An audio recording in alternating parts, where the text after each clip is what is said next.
આ કાર્યક્રમના અધ્યક્ષ શ્રી અને વિશ્વસ્ત નેતા તેમજ બનાસડેરીના ચેરમેન શ્રી શંકરભાઈ ચૌધરી સાહેબ તેમજ બનાસકાંઠા જિલ્લા ભાજપ પ્રમુખ શ્રી કીર્તિસિંહ વાઘેલા સાહેબ તેમજ સૌ મંચસ્થ મહેમાનો મહાનુભાવો તેમજ દૂર દૂરથી વધારેલા બધા આગેવાનો ભાઈઓ અને બહેનો, આજે જે અમારો આ સત્કાર સમારંભ રાખ્યો છે, અમારી સાથે આમ ગદગદ ફૂલે છે. ડાયાભાઈને અમને જે નાના કાર્યકરને આવડી મોટી જવાબદારી આપી છે પાર્ટીએ, અને એ જવાબદારી નિભાવવા માટે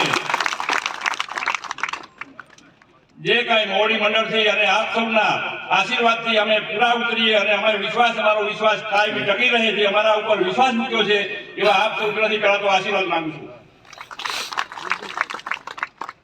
હું એક નાનો કાર્યકર, બૂથનો કાર્યકર ગણાવું, અને આજે પણ મતદાન હોય તેથી આખો દિવસ હું બૂથ ઉપર રહું છું. મારા ગામના ઘણા આગેવાનો છે, આજે બૂથ ઉપરનું કામ કરું છું. બપોરે જમવા પણ નથી જતો જ્યારે મતદાન હોય ત્યારે.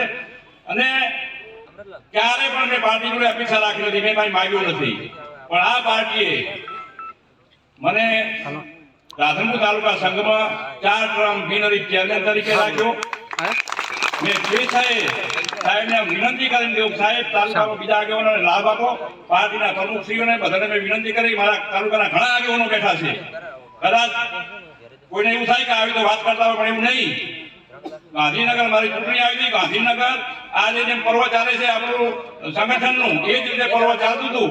સાહેબ કમાભાઈ રાઠોડ સાહેબ અને એક બેન હતા સાથે, અને સાહેબના બંને જઈને અમે વિનંતી કરી હતી આગેવાનો સાથે રહી કે સાહેબ તમે ને તક આપો, હવે મારે રહેવું નથી, મને તમે ખૂબ આપ્યું, પાર્ટીએ મને ખૂબ આપ્યું. અને ત્યારે કમાભાઈ બોલ્યા હતા કે સાહેબ આવું તો ક્યારેક જ જોવા મળે છે, ને એ રીતે મેં આજે પણ મારી કોઈ અપેક્ષા નથી, છતાં મને પાર્ટીએ વિશેષ શંકરભાઈ સાહેબે તેમજ પ્રમુખ સાહેબે અને બધાએ જે જવાબદારી આપી છે એથી હું ખૂબ ખૂબ બધાનો આભાર માનું છું. અને